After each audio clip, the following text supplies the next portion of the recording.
បាទសួស្តីអ្នកទាំងអស់គ្នានៅក្នុងវីដេអូនេះដែរខ្ញុំនឹងមកធ្វើវីដេអូមួយទៀតគឺការ clone ទាក់ទងនឹង order page អញ្ចឹងខ្ញុំមាន UI បែបនេះបន្តមកទៀតគឺខ្ញុំចូលមកកាន់ page របស់ខ្ញុំហ្នឹងគឺខ្ញុំបង្កើតជា file មួយឈ្មោះថា order page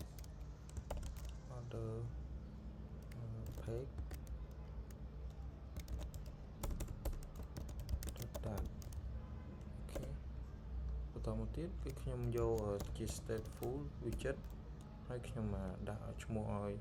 class របស់ខ្ញុំហ្នឹងគឺ order page អញ្ចឹងគឺខ្ញុំយក class នេះមក run នៅក្នុង main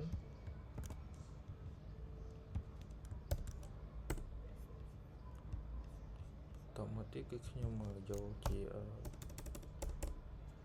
scaffold ខ្ញុំយកជា body ចុះខ្ញុំយកជា column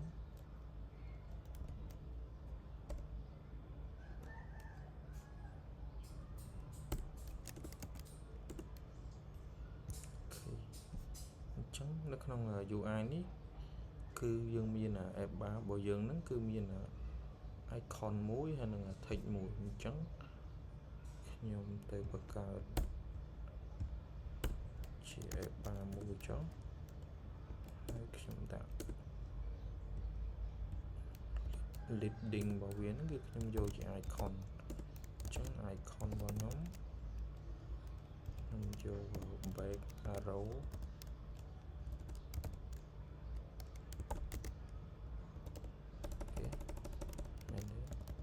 arrow back icon ទេអូខេ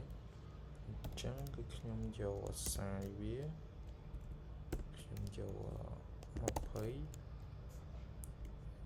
color ខ្ញុំយកពណ៌សអូ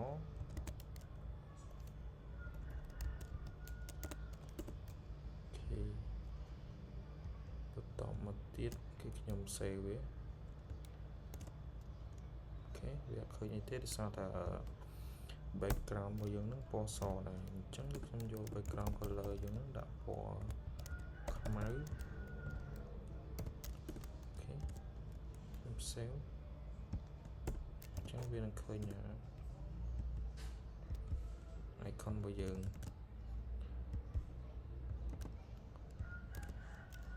ហើយបន្តមកទៀតគឺខ្ញុំទៅ build ជា title នេះ your order នេះអញ្ចឹងគឺខ្ញុំចូល property មួយឈ្មោះថា title widget របស់វាយក text អញ្ចឹងគឺខ្ញុំឲ្យដាក់ថា your order បន្តមកទៀតគឺខ្ញុំ design អក្សរដាក់ពណ៌ឲ្យវាជាពណ៌សអូខេ font size ខ្ញុំយក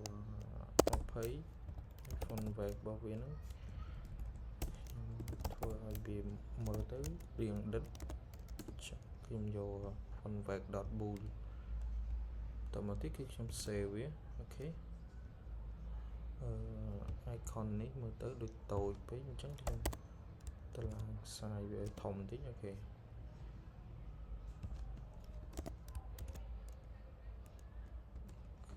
ខ្ញុំយកទៅ25មកហើយអូខេបន្តមកទៀតបន្ទាប់ពីយើងបង្កើតជា app bar រួចហើយអញ្ចឹងគឺខ្ញុំ build ជា item បែបនេះអញ្ចឹងគឺខ្ញុំចូលទៅកាន់ body របស់ខ្ញុំ build ដាក់ card item ចុះបន្តមកទៀតគឺខ្ញុំមក copy វាទៅបង្កើតជា widget មួយ widget អូខេ return អញ្ចឹងដើម្បីបាន item បែបនេះគឺខ្ញុំយកជា list view .builder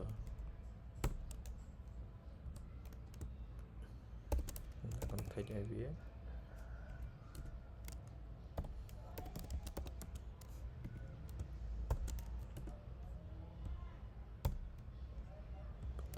ខ្ញុំ return container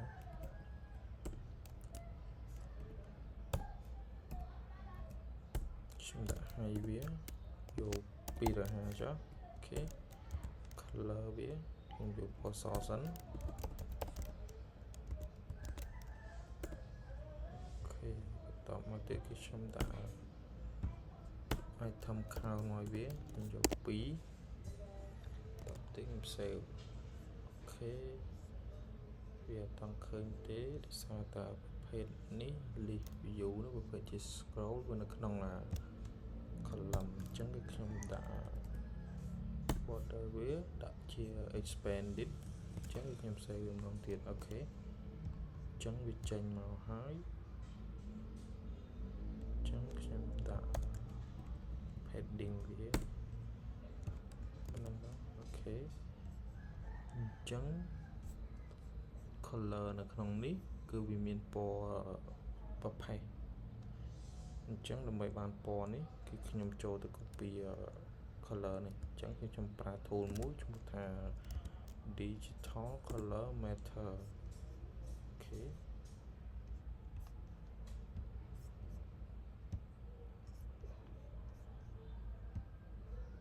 អញ្ចឹងខ្ញុំ select លើ digital color matter ហ្នឹងហើយគឺខ្ញុំ scroll ម៉ៅរបស់ខ្ញុំហ្នឹងទៅលើពណ៌ដែលខ្ញុំចង់ copy បន្តមកគឺខ្ញុំមកចុច shift command ហើយនឹងអក្សរ C អូខេអញ្ចឹងយើងបាន copy color ហ្នឹងមកហើយអញ្ចឹងខ្ញុំចូលទៅកាន់ project របស់ខ្ញុំវិញអញ្ចឹងខ្ញុំកំណត់ color ឲ្យ container របស់ខ្ញុំអញ្ចឹងខ្ញុំផាសមកអូខេខ្ញុំ save វាអូខេវាឃើញបែបវាឃើញ color ដូចនៅក្នុង UI នេះហើយអញ្ចឹងតទៅមកទៀតគឺខ្ញុំចូលទៅ design container ហ្នឹង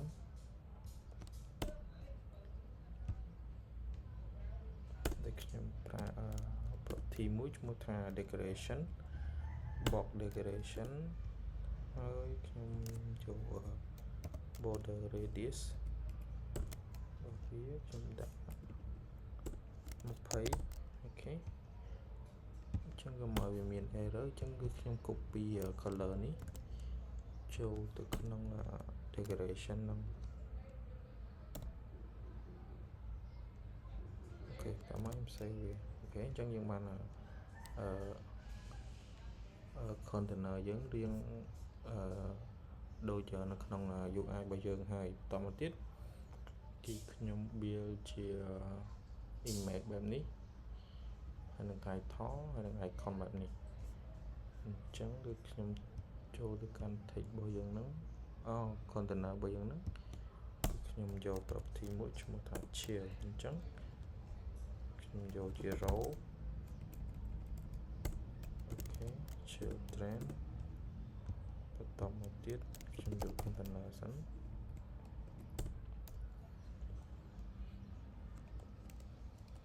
container ហ្នឹងគឺខ្ញុំ decoration វាទៅឲ្យទៅជា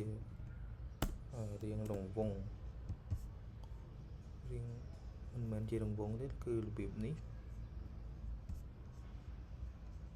អញ្ចឹង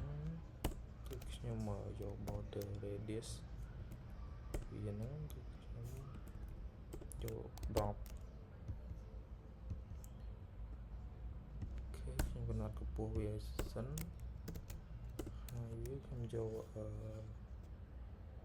100សិនចុះអូខេហើយ width វាខ្ញុំយក100ដែរ120អូខេ100ដូចគ្នាសិនចុះអូខេអញ្ចឹងគឺខ្ញុំដាក់ពណ៌វាសិនអូខេដើម្បីឲ្យយើងមើលទៅឃើញថា container យើងហ្នឹងបាន build ហើយនៅអញ្ចឹងណាអញ្ចឹងខ្ញុំ save វាអូខេគេចេញមកហើយបន្តមកទៀត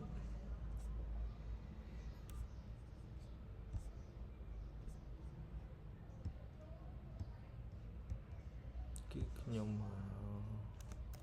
ដាក់ margin ឲ្យវា margin ខ្ញុំយក symmetric អូខេ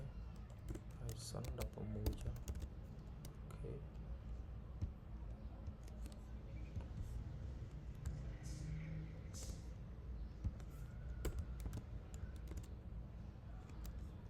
Okay.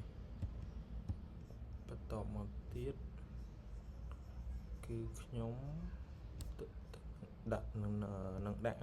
ជា image ចូលក្នុងនឹងអញ្ចឹង image decoration image បន្តមកទៀត paper image អូខេវាជា URL អញ្ចឹងខ្ញុំចូលទៅយក URL ដែលខ្ញុំមានស្រាប់នៅក្នុង page របស់ខ្ញុំដែលខ្ញុំធ្វើពីមុនមកចុះអញ្ចឹងខ្ញុំយកវាមកដាក់ក្នុងនេះអូខេ fit box fit ខ្ញុំដាក់ជា file ចុះគេខ្ញុំ save អូខេអញ្ចឹងគឺវាបានមកហើយ file អត់ស្អាតទេខ្ញុំស្អាតដាក់ជា cover វិញអូខេអញ្ចឹងបន្តមកទៀតគឺខ្ញុំ build ជា title description ហើយនឹង price បែបនេះអញ្ចឹងខ្ញុំចូលទៅ build ជាខ្ញុំយកជា column មួយទៀតចុះ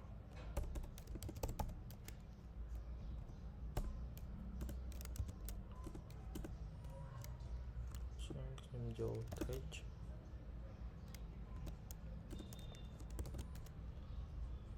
ចឹង text របស់យើងនឹងមានស្រាប់អីចឹងខ្ញុំចូលទៅ copy យកមកប្រើហ្មងទៅអូខេខ្ញុំទីខ្ញុំ save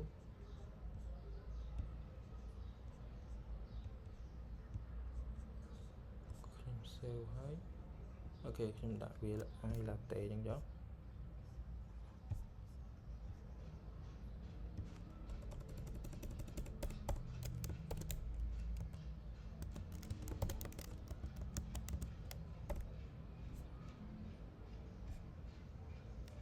ខ្ញុំ save វាបន្តមកទៀតគឺខ្ញុំ build ជា description ឲ្យវាខ្ញុំ copy paste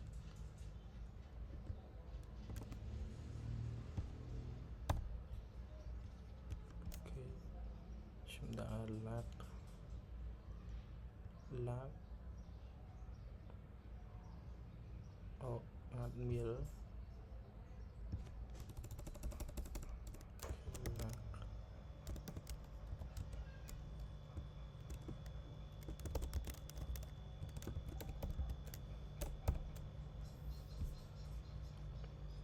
អូខេ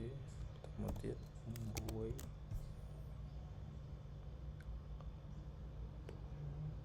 Valentine Pum Valentine អ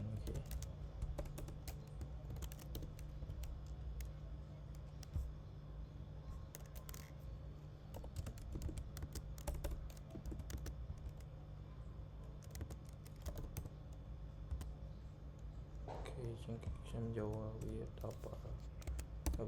ចុះ font weight របស់វាខ្ញុំមកយកទេអូខេខ្ញុំ save វាអូខេចឹងវាចេញមកហើយបន្តមកទៀតគឺខ្ញុំមក build ជាតម្លៃនេះខ្ញុំដាក់ដុល្លារវាចុះដុល្លារ 5.5 ចុះអូខេចឹងខ្ញុំ save វាអូខេបន្តមកទៀតដាក់វាជា expand ចុះសាទៅវានៅក្នុងអូខេបន្តពីនឹងមកគឺខ្ញុំទៅ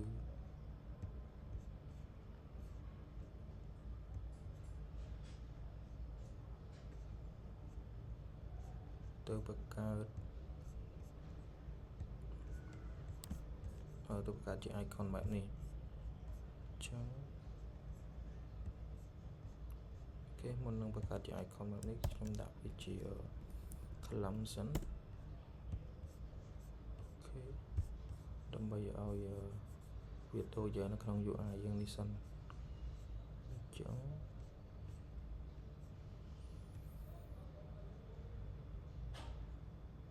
column នេះគឺខ្ញុំយក main axis alignment វាហ្នឹងគឺខ្ញុំយក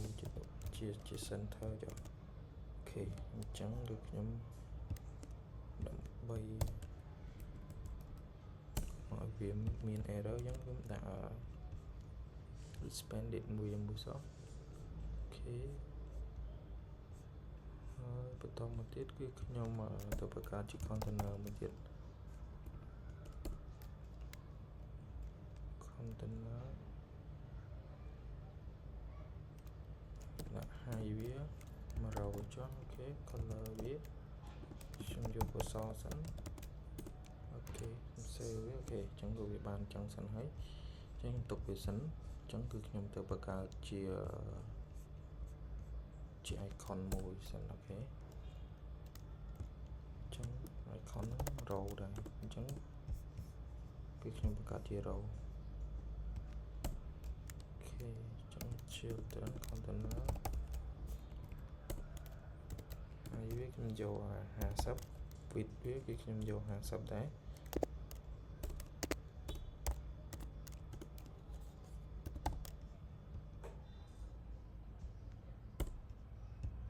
ខ្ញុំយកពណ៌សសិនអូខេហើយ decoration ខ្ញុំយក shape វាខ្ញុំយក box shape យកជា circle អូខេអញ្ចឹង copy color នេះដាក់ចូលក្នុង decoration ដើម្បីកុំឲ្យវា error អូខេអញ្ចឹងយើងបានអញ្ចឹងហើយគឺខ្ញុំ extract វាចេញចុះ extract method អូខេខ្ញុំដាក់ icon wheel icon អូខេអញ្ចឹងខ្ញុំ copy មកដាក់អានេះមកហើយខ្ញុំដាក់ text នៅចន្លោះកណ្ដាលហ្នឹងដាក់លេខ1អូខេ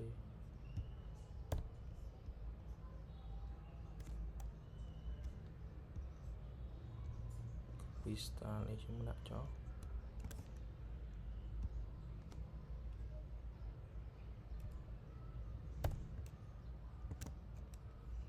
តែមិន save វាអូខេអញ្ចឹងគឺវាបានដូចនេះហើយស្តៀងនឹងហើយ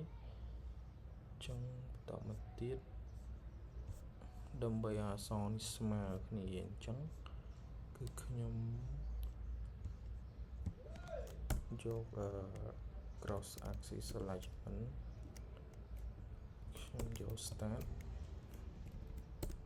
អូខេ save វាអូខេអញ្ចឹងវាបានស្មើហើយអញ្ចឹងគឺចំណុចនេះគឺខ្ញុំដាក់ space វាបន្តិចអូខេ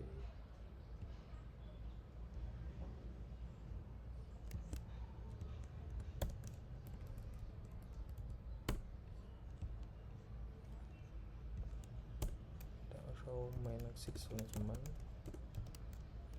dot space between អូខេ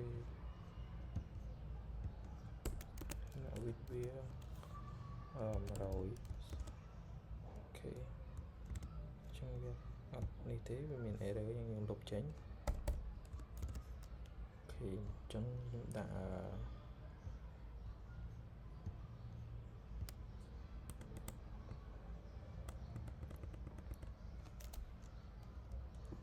side box វាចុះខ្ញុំយកជា side box វិញហើយ width ខ្ញុំយក10អ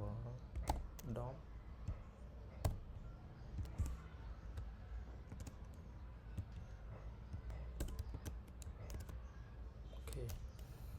អញ្ចឹងដើម្បីឲ្យបានពណ៌ដូចនៅក្នុងនេះចឹងខ្ញុំចូលទៅ copy color ម្ដងទៀតអូខេខ្ញុំ copy ពណ៌នេះ command C អក្សរ C អូខេខ្ញុំចូលមកកាន់ ជីករបស់ខ្ញុំវិញអូខេអញ្ចឹង color នេះអូខេអញ្ចឹងខ្ញុំដាក់0គុណនឹង f ខ្ញុំផាស color នឹងចូលខ្ញុំ save អូខេវាបានពណ៌ហ្នឹងអញ្ចឹងដើម្បីពណ៌នឹងខុសគ្នាចឹងគឺខ្ញុំត្រូវ build ជា property មួយឈ្មោះថា color ចុះ color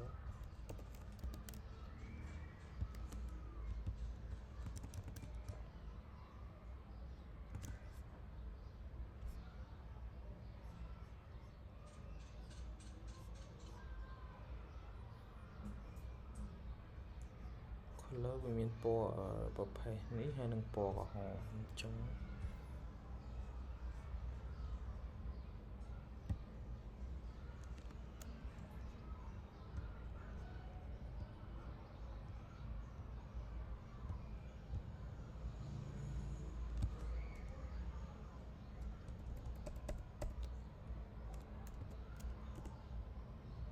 អូខេ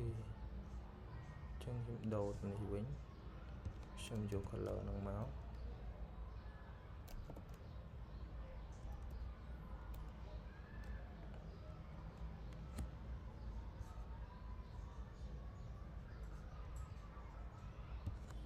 ខ្ញុំដាក់ color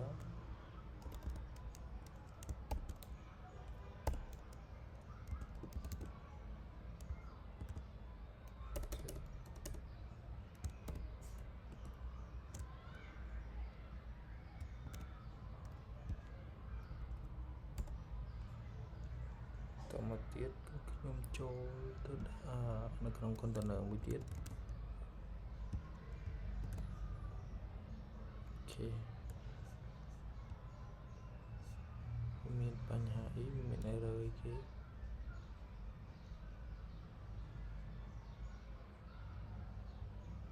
អូខេបានតែសញ្ញាវងកញ្ចក់នេះអូខេខ្ញុំ save វាបានពណ៌ហ្នឹងហើយអញ្ចឹងខ្ញុំដោយសារតែវាចូលទៅទៅគៀកជ្រុងនេះពេកអញ្ចឹងគឺខ្ញុំ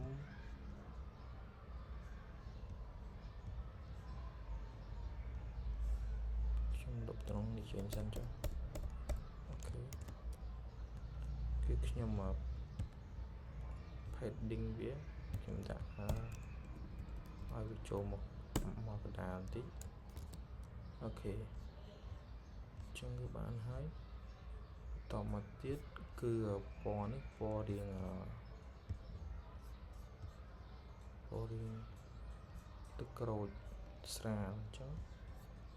ខ្ញុំដាក់ចង់បានពណ៌ដូចវាដែរអញ្ចឹងគឺខ្ញុំមកទៅ copy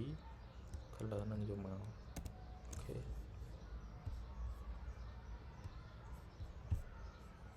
បន្តមកទៀតខ្ញុំផាសវាចូលអូខេអញ្ចឹងយើងបានពណ៌ដូចទៅនឹង color នៅក្នុង UI របស់យើងហើយបន្តមកទៀតគឺខ្ញុំនឹង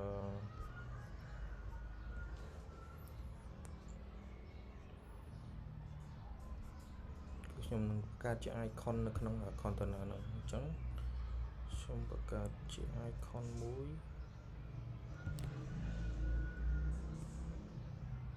អូខេខ្ញុំយកតទៅហ្នឹង chill ខ្ញុំយក icon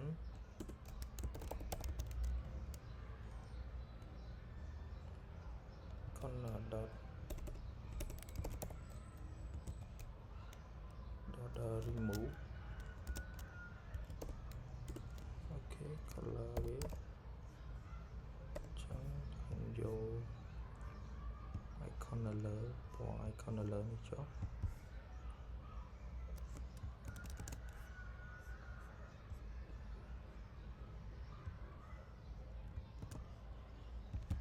remove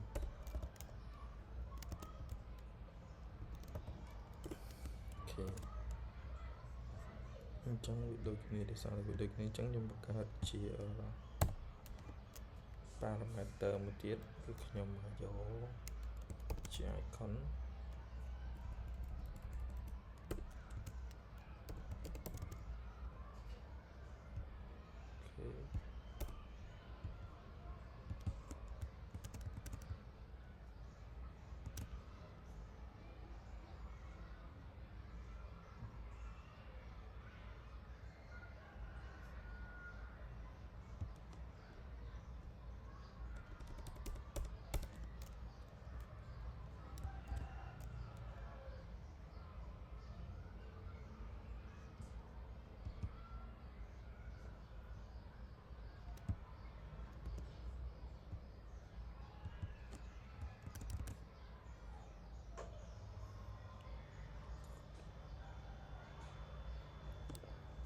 Any type of icon cannot assign in parameter data icon. Okay.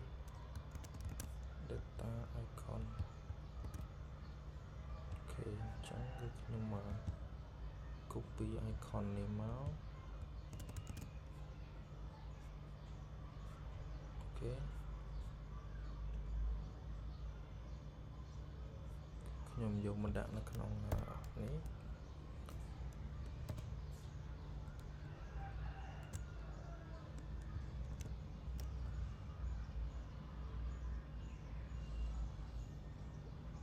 conนี้ remove ok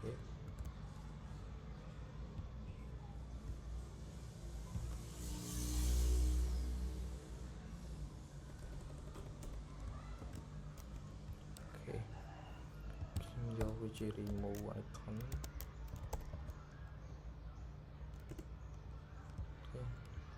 នៅមួយទៀតគឺខ្ញុំយកវាដាក់ក្នុងនេះ icon container មួយទៀតខ្ញុំដាក់ជា add អូខេ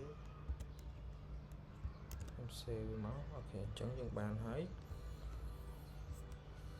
បន្ទាប់ពីបានដូចនៅក្នុង UI យើងនេះហើយអញ្ចឹងគឺខ្ញុំចូលទៅ build ជា icon edit និង remove ដូចនៅក្នុង UI បែបនេះអញ្ចឹងគឺខ្ញុំ color វាគឺដូចទៅនឹង color យើងដើមដែរទេអញ្ចឹងគឺខ្ញុំចូលទៅ build container នេះ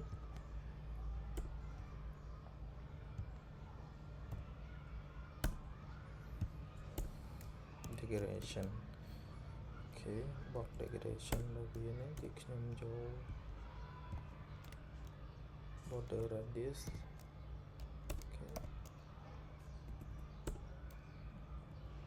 យក only button left ខ្ញុំយក 30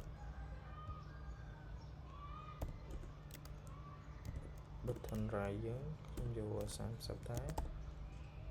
ខេតមកទៀតខ្ញុំ copy វាយកមកដាក់នេះអូខេអញ្ចឹងដើម្បីបានពណ៌ដូចនេះអញ្ចឹងគឺខ្ញុំមកចូលទៅ copy color របស់យើងដែលមានស្រាប់អូខេ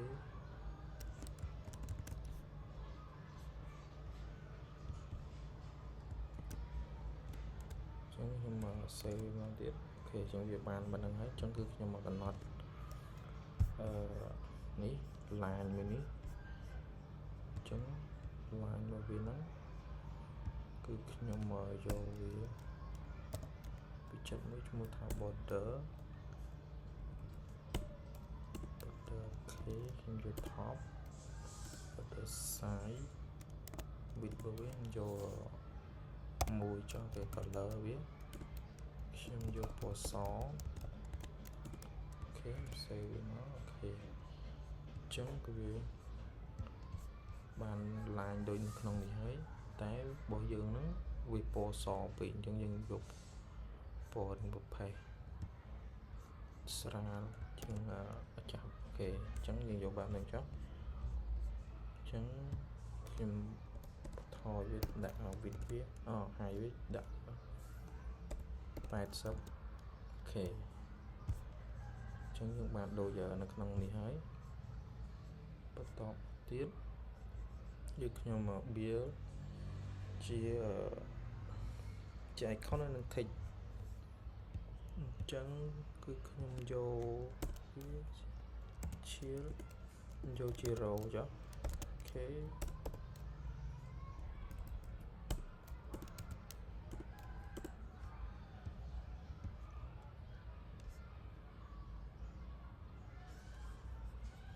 row នេះ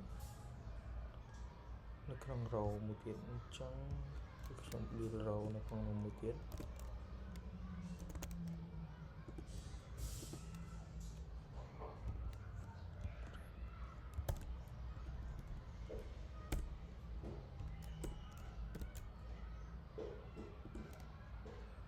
ហើយវាខ្ញុំយក50 width វាខ្ញុំយក60សិនចុះអូខេអញ្ចឹងខ្ញុំដាក់ icon មួយចូលទៅក្នុងនោះអូខេខ្ញុំយក icon នេះចុះ copy វាមកខ្ញុំយកទៅដាក់នៅក្នុងនោះអូខេវាមាន error អញ្ចឹងដាក់ឲ្យ children នេះវាសិនខាត់វាម្ដងទៀតអូខេ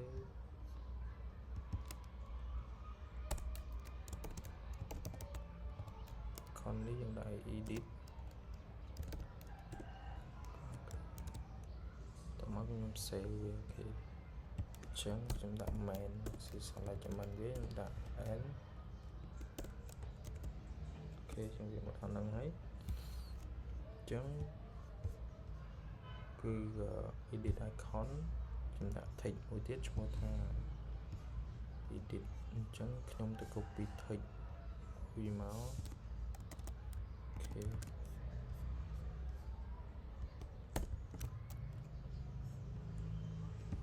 ឈ្មោះថា edit អូខេខ្ញុំ save វាមកអូខេឃើញបែបហ្នឹងខ្ញុំ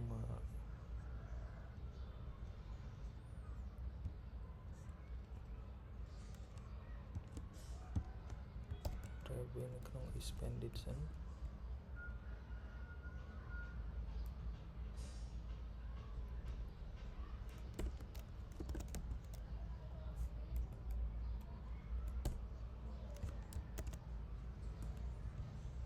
save វាមកទៀត copy វាមួយទៀត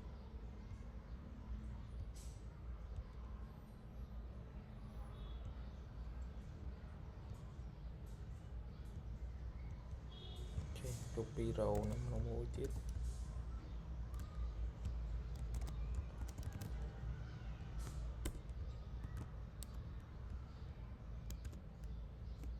អូខេអញ្ចឹងដើម្បីកុំឲ្យវាមាន error នេះគឺខ្ញុំយក expanded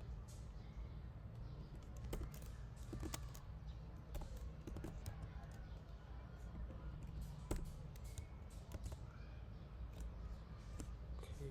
error ចឹងខ្ញុំ remove ចេញសិនចុះ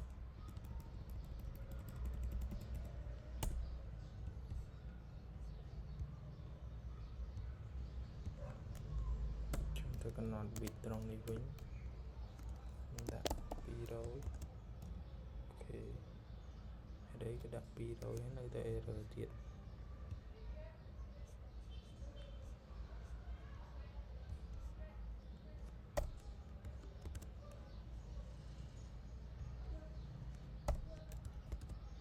អូខេចឹងវាឈប់ error ហើយ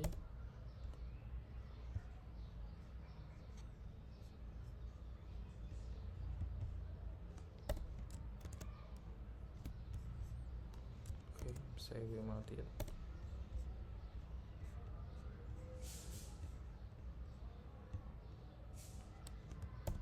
នៅទីនេះយកជា sidebox វិញអូ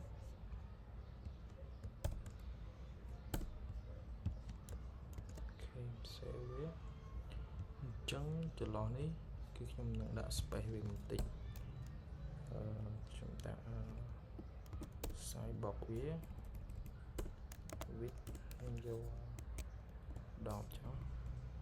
អូខេអញ្ចឹងយើងបានហើយខ្ញុំដាក់វាទៅជា delete វិញអូខេ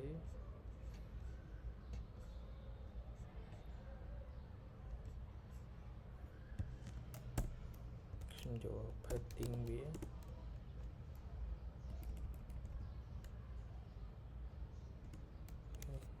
10ចុះhorizon ខ្ញុំយក10អូខេ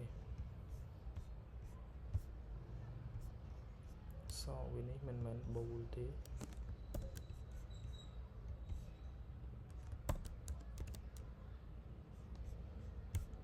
អូខេតមកទៀតខ្ញុំដូរ icon នេះទៅជា delete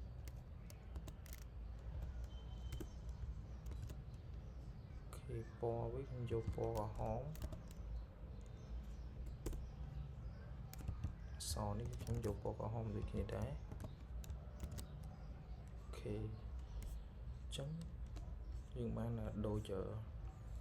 ទៅនឹង UI របស់យើងហើយ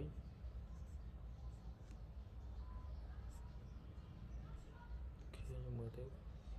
វាដូចជាធំពេកអញ្ចឹងយើងដាក់វាទូចទៅចុះ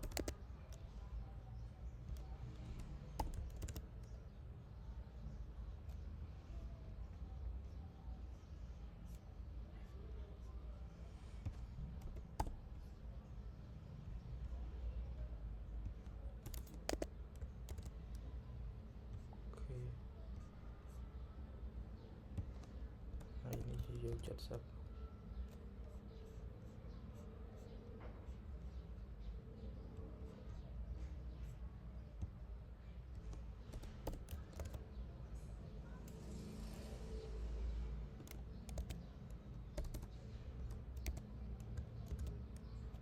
អញ្ចឹងប៉ុណ្្នឹងមកអញ្ចឹងគឺខ្ញុំទៅ build ជា cost summary ដូចនៅក្នុងនេះអញ្ចឹង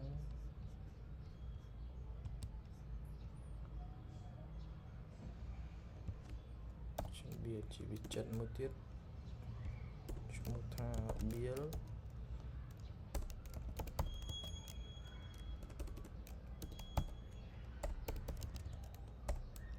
cost summary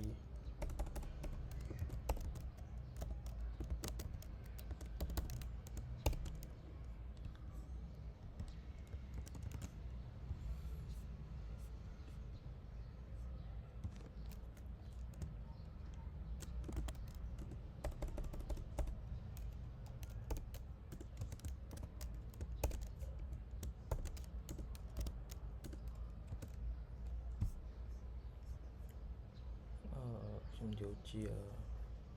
container សិនចុះដើម្បី build ជាខាតដូចនៅក្នុងនឹងបានអូខេទៀតយើងមាន container បែបហ្នឹងស្តៀងនឹងហើយអញ្ចឹងខ្ញុំទៅ copy container នឹងយកមក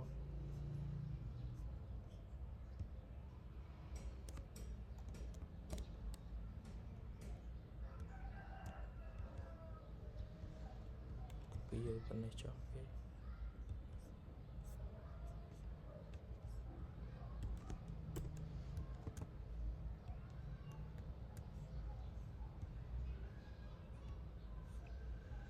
មានបញ្ហា error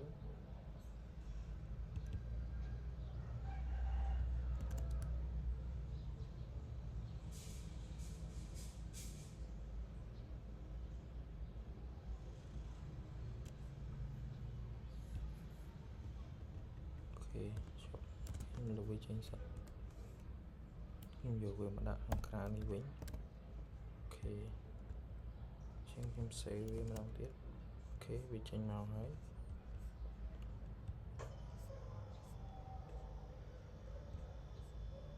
អញ្ចឹងនៅក្នុងហ្នឹងខ្ញុំ build វាជា column មួយទៀតមកខ្ញុំដាក់ tag ឲ្យវាអូខេដាក់ cost summary អូខេ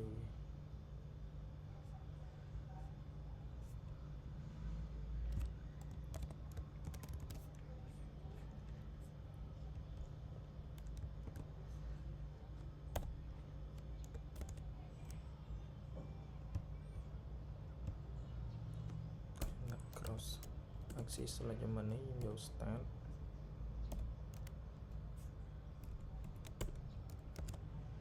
គឺ start ហើយខ្ញុំដាក់ padding វាតិចមក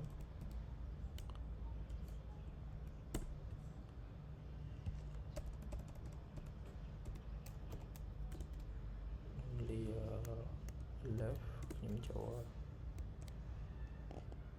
11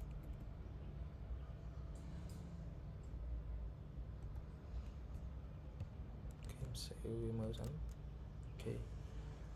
ចឹងខ្ញុំដាក់ summary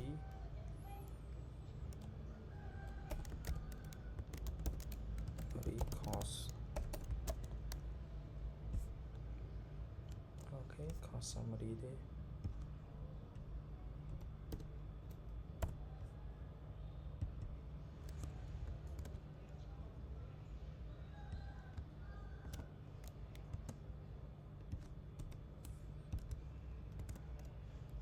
ខ្ញុំដាក់ boolean វា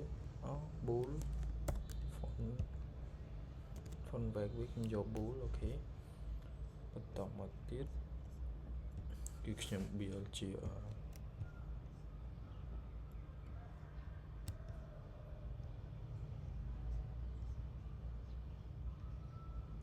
column មួយនៅក្នុង container មួយនេះអញ្ចឹងជា column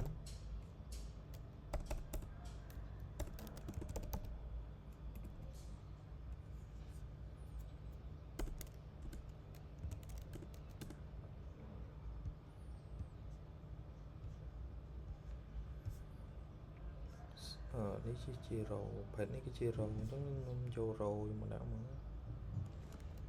ចឹង row អូខេ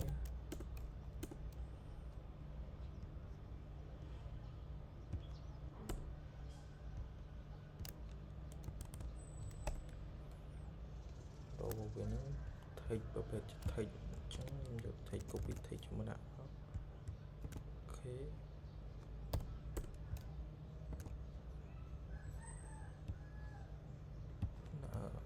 ចិត្តនេះ strong វាដាក់ build row ចុះ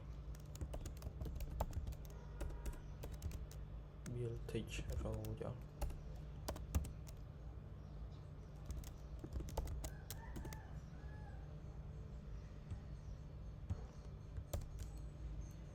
extract method អូខេ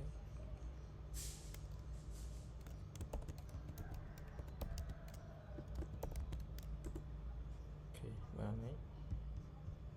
ចឹង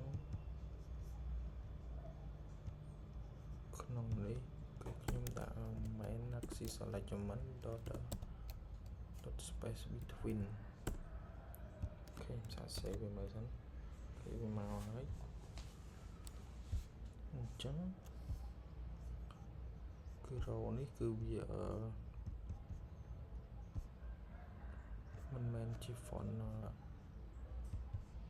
web.bool ទេ font ធម្មតាអូខេ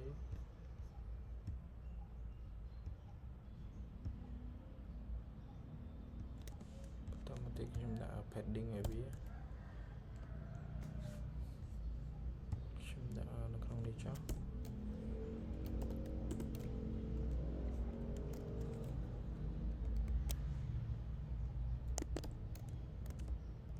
អូខេអញ្ចឹងវាបានហើយអញ្ចឹងខ្ញុំ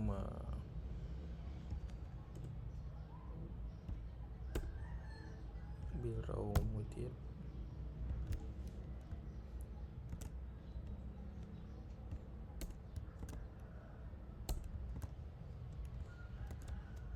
អូខេ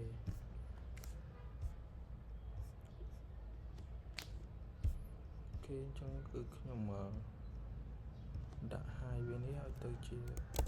row claim តិចអូខេ150អូខេតមកទៀត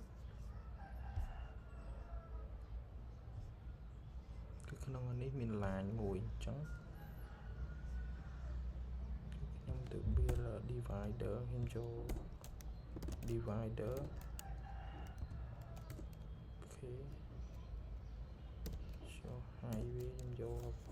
មួយ color វាខ្ញុំយកពណ៌រៀងប្រផេះស្រាល gray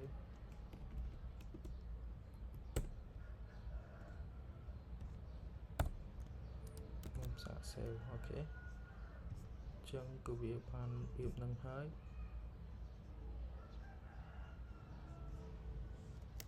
ចឹងខ្ញុំដូរវាដាក់ sub total ហើយនឹងtag and fee ចឹងគឺខ្ញុំ build ជា parameter មួយទៀតគេថា string អូខេ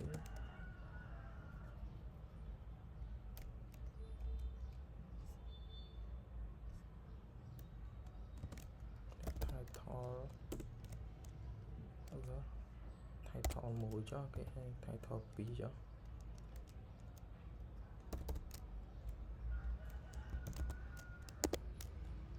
អូខេអញ្ចឹងគឺខ្ញុំយក title មួយនេះខ្ញុំដាក់ក្នុងនេះ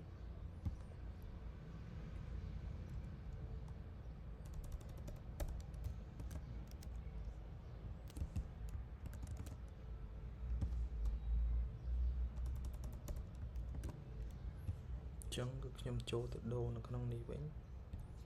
ក្នុង achievement របស់យើងអញ្ចឹង title ទី1នេះខ្ញុំដាក់ subtitle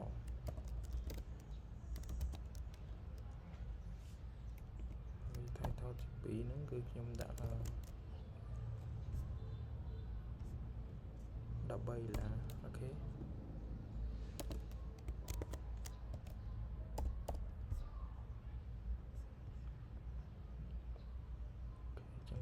copy វាមកខ្ញុំយកមកដាក់នៅក្នុង bureau របស់យើងហ្នឹងខ្ញុំ save វាអូខេចឹងអានេះខ្ញុំគ្រាន់តែដូរ text វាបន្តិចទេខ្ញុំដាក់ tag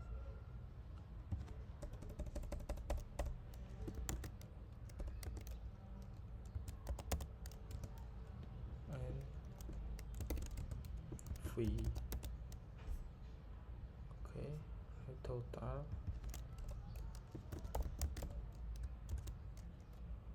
អូខេ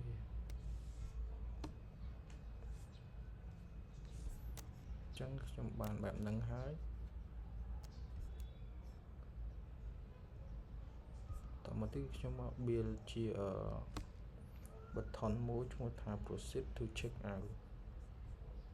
ចឹងគឺខ្ញុំចូលទៅកាន់ body របស់យើងខ្ញុំ build ជា widget មួយឈ្មោះថា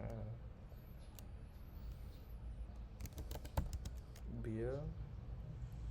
button ចុះតាមមកទៀតខ្ញុំ copy វាខ្ញុំបង្កើតនៅនេះចុះ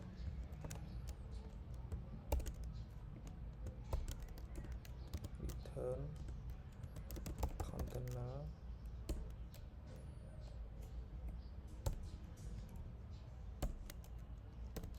hai វាដាក់100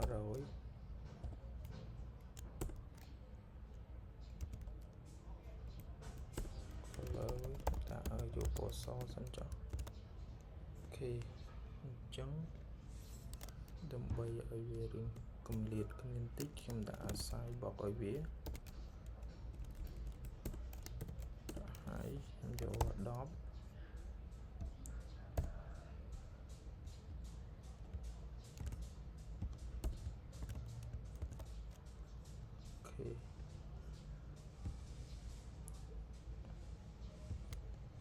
ចង់ខ្ញុំយក padding មួយឲ្យវាសិន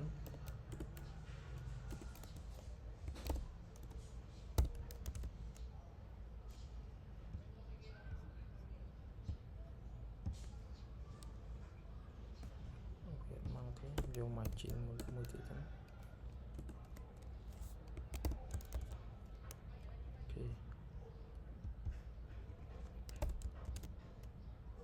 ចឹងខ្ញុំទៅ decor វាឲ្យទៅជារៀងរៀងបែបនេះអញ្ចឹងដាក់ border radius របស់វា color ខ្ញុំចូល30តមកទៀតគឺខ្ញុំដាក់ color វាចូលក្នុងនេះអូខេខ្ញុំហើយវាកុំដាក់វាខ្ពស់ពេកខ្ញុំយក70បានហើយអូខេអញ្ចឹង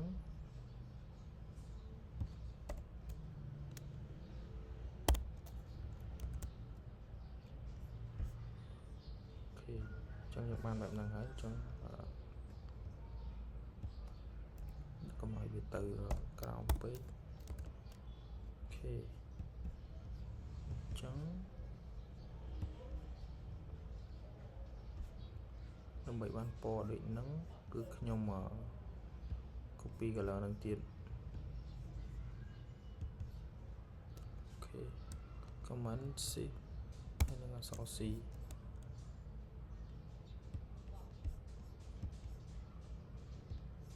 តមកទៀតគឺខ្ញុំផាសវាចូលនៅក្នុងនេះ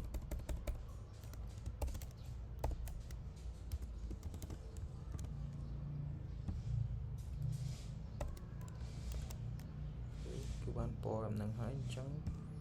គឺខ្ញុំមកបៀលជាថិចមួយទៀតនៅក្នុងហ្នឹងអូខេអញ្ចឹងខ្ញុំយកថិចនេះមកចុះsave វាអូខេអញ្ចឹងខ្ញុំដាក់ center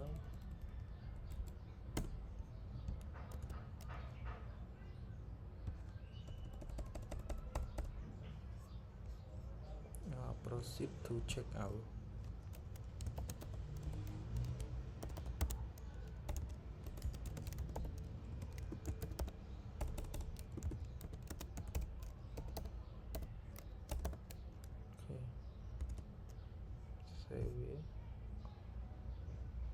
អូខេអញ្ចឹងយើងបាន